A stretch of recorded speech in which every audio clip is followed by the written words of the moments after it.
And showtime, ladies and gentlemen. Welcome to the latest episode of the ChannelPro 5-Minute Roundup. A look at news, trends, and tips for the SMB channel in 5 minutes or thereabouts. My name is Rich Freeman. I am executive editor of the ChannelPro Network.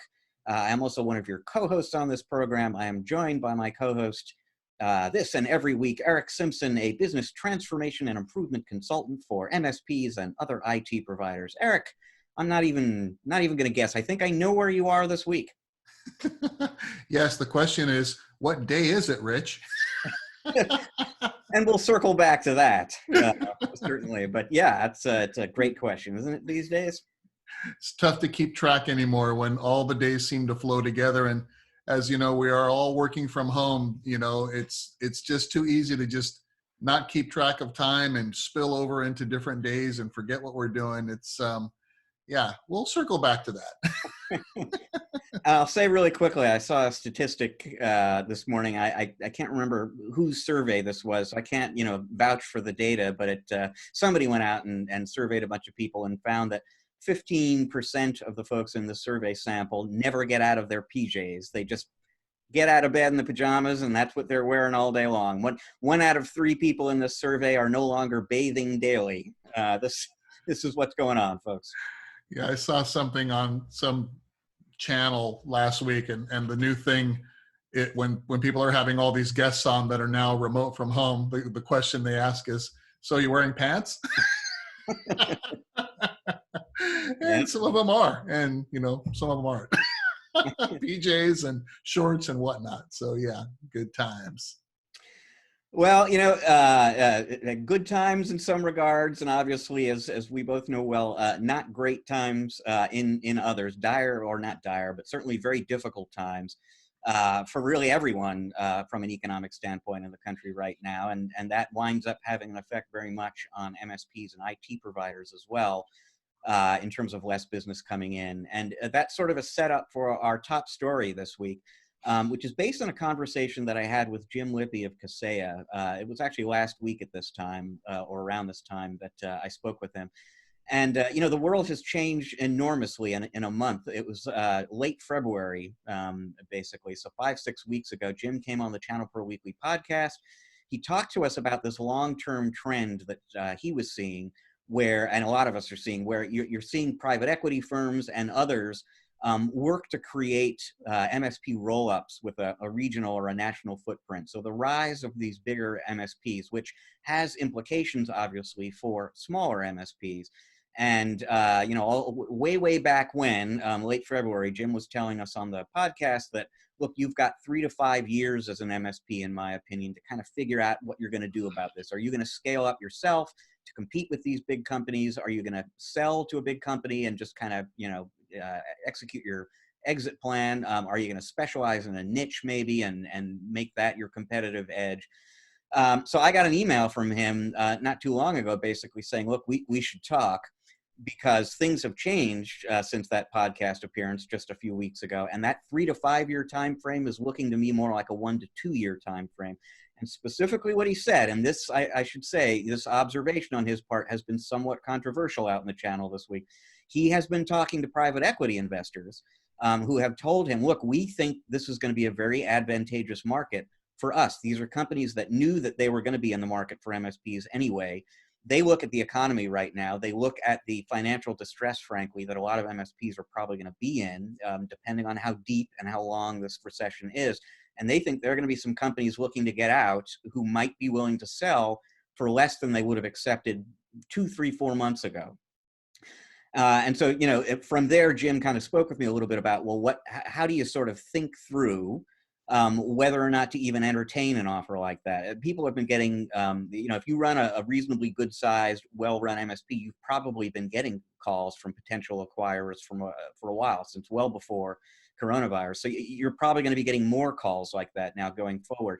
Do you entertain that offer if you weren't planning to do it before? And it's almost too complex a question for us to dive into here, because you got to kind of think about cash flow realistically, how your clients are doing, their ability to pay you, how much cash you have on hand.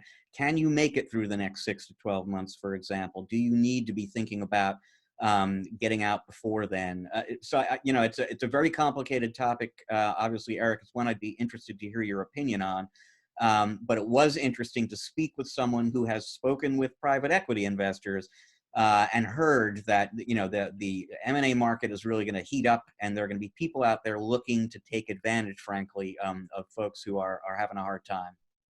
Yeah, unfortunately, you know, one's pain is someone else's profit in many cases. And I have had a couple of my clients that I've worked with over the years reach out to me recently, as a matter of fact, and open the conversation saying, hey, this may be a great opportunity for us to start looking to acquire smaller businesses for the same reasons that Jim expressed to you. And you know, and I do help clients with, you know, M&A and things like that. So it was interesting that, and these calls from a couple of my clients had come even before you spoke with Jim. So, you know, this isn't a big secret, right? Everybody's thinking of, I mean, it's kind of like when the stock market started going down, right? Everybody's like, oh, is this an opportunity now? Let's see how low it gets. Let's go in and buy some of these, you know, now more affordable stocks that we know are gonna rebound. And if that's 6 months, 8 months, 12 months, I mean, these are,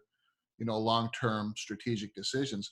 I think that from a, you know, from a smaller organization's perspective, I mean, obviously the PE companies have deep pockets, right? So they can weather the storm, they can weather the cost of post-transaction integration and all that, and keep things going. And, you know, for the other owners out there that are smaller, that are looking to make these acquisitions, you know, it's interesting, you know, to explore what kind of assistance or what kind of help some of these stimulus funds and packages can bring in some of these loans. Because I bet you if you're pretty crafty about it, you could put together, you know, enough of a small war chest and craft an equitable offer with some earnout to someone that just wants to take some risk off the table, wants to take, you know, like you say, they were thinking about some, but maybe not right now, but now might be an opportunity for them to take that risk off the table, not have to worry about these expenses, you know, take weekends off, have vacations, have more of a life. So yeah, it'll be interesting to see how this happens, because I'm also, you know, watching very closely. I guess there's so many variables, though. There is risk in everything that we do. So if this thing, you know, happens to go on until November or December, and some of these smaller companies are so deeply entrenched in vertical markets that are the most significantly impacted by the quarantine, i.e. manufacturing, automotive, retail, hospitality, you know, the big ones that a lot of folks have a lot of investments in from a client perspective, those are the ones that are being hit the hardest, and potentially some of those companies may not recover over time, you know. So there's risk, but again, if you've got the strategy and you can weather the storm, i.e. from a funding perspective, I mean, it could be a bonanza for some opportunists out there.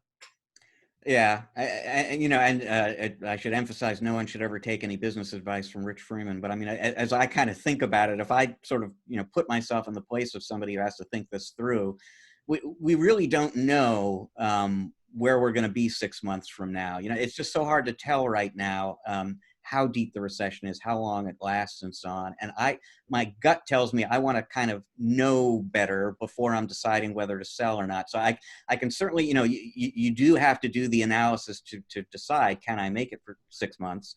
And, you know, if you were planning to sell within the next 12 to 18 anyway, it might make sense to think about accelerating that timetable, because it could be a buyer's market 6 months from now. The market could be saturated with potential stuff. So there are some scenarios in there where you might want to, you know, move earlier than you were planning to. But I would think if you can do the math in a really honest way, and you're reasonably confident that you can weather at least the next 6 months or so of this storm, you're probably going to be in a surer, a more confident sort of negotiating position.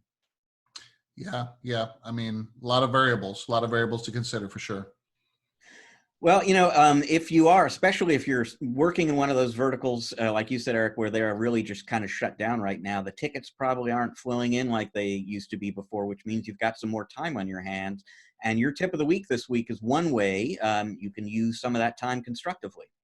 Absolutely, Rich. So, as I'm working with my clients, we are starting to see we had that peak, of tickets coming in the last 3 weeks or so, 4 weeks, where everybody wanted to be set up to work from home. And so this was this mad scramble for MSPs to really serve their customers and their staff and do all the right things in terms of securing those remote workers and whatnot and getting those clients productive, right? So maintaining business continuity as quickly as or as effectively as possible.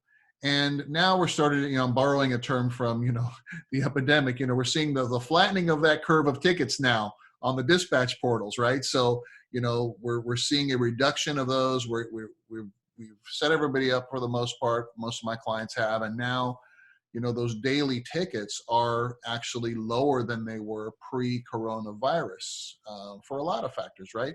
So we now have, and folks, if you're not taking advantage of stimulus packages and opportunities, I encourage you to do so. I just spoke with one of my clients yesterday who told me that they had gotten in early and did what they needed to do and shared with me that they had gotten their payroll funded.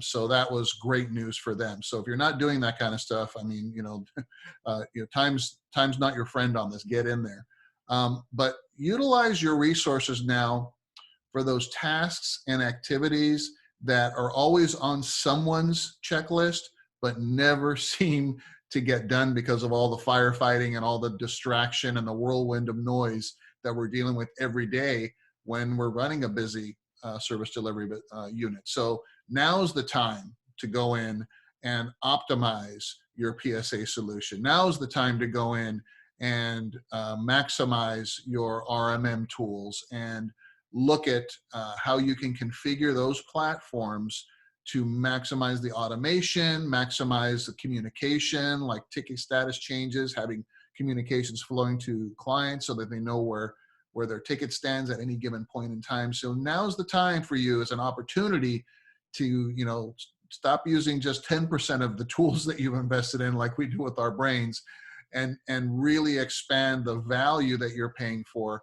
And when things start picking back up, now you can probably serve more clients because you're leveraging automation and standardization rather than costly human labor. So again, you're increasing your scalability, you're increasing your efficiency, utilization, and really, really importantly, work on the reporting modules in your platforms. I spend so much time, Rich, when I'm working with new clients, just perfecting the reports so that we can look at the data and make data-driven decisions rather than emotional decisions or gut decisions. Or I think we should do it this way. Well, obviously, the data will lead us to make the right decisions when we can get it. So reporting is paramount as well. It's funny because it reminds me of an email I got from somebody last week who said, she can't even count the number of times she's thought to herself on a Friday, I wish we didn't have to go anywhere this weekend, right? And now, you can't go anywhere this week. It's like, careful what you wish for. Well, if you've ever been in the position of wishing you had the time to invest in really getting your tools right, you probably got that time. Depending on who you're serving, you may have that time right now. And you really, really should seize that opportunity and take advantage of it. Because the essential point you make there is when this thing turns around, and it will, and we will come out of this, you will actually be positioned to be that much more profitable and effective. So it's not just keeping yourself busy. It really is investing in your business. With a huge return, with a huge ROI. This is something that you invest the time now, it'll have a huge return. It'll change the way you deliver service and make you more efficient and give you that data that you need in order to continue, your process improvement over time. So it's an opportunity now, rather than try to figure out what to do with staff, put them to work on the things that can really return a high amount of return on that time and, pay it back in spades. Well, speaking of high return on investment, we've got time for just one more story here. And, you might get a high return on investment from putting some of your time into watching Fox 8 Cleveland. If you're viewing this here from Cleveland somewhere and you're familiar with Fox 8 and their anchor Todd Meany, you're probably aware also of the viral video that has been coming out of that station. They've got a regular segment that Todd Meany hosts now called "What Day Is It?"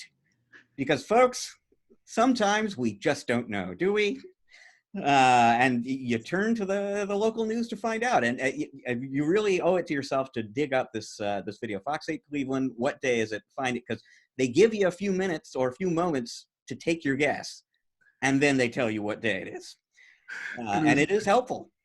It's done in such a hilarious kind of game show way too. I love the way Todd delivers it. It's so funny. Really, folks, Google it, look it up. It is hilarious. What day is it? Fox 8 News Cleveland. It's fantastic. We are all living that question. Well, thank you, folks, very much for joining us on this week's episode of the 5-Minute Roundup. We will be back again next week with another episode for you. If you like the show, you'd like to take a look at some past episodes maybe you didn't get a chance to see, keep up on the new ones as they become available. What you want to do is go to the ChannelPro Network channel on YouTube and subscribe. Make sure you click the little bell there if you want to get a notification when the new episode comes up. To read the article that we were talking about before, featuring the perspectives of Jim Lippy from Kaseya, and also just the latest industry news and business growth advice, please visit channelpronetwork.com on a daily basis. We've got great content going up for you there every single day. To learn more about Eric and the work that he does with his clients, please go to ericksimpson.com. That is ERICK Simpson.com. So once again, thank you for joining us. We will see you again next week. Until then, folks, please do your best to enjoy the rest of your week. Eric and I are enjoying the rest of your week already.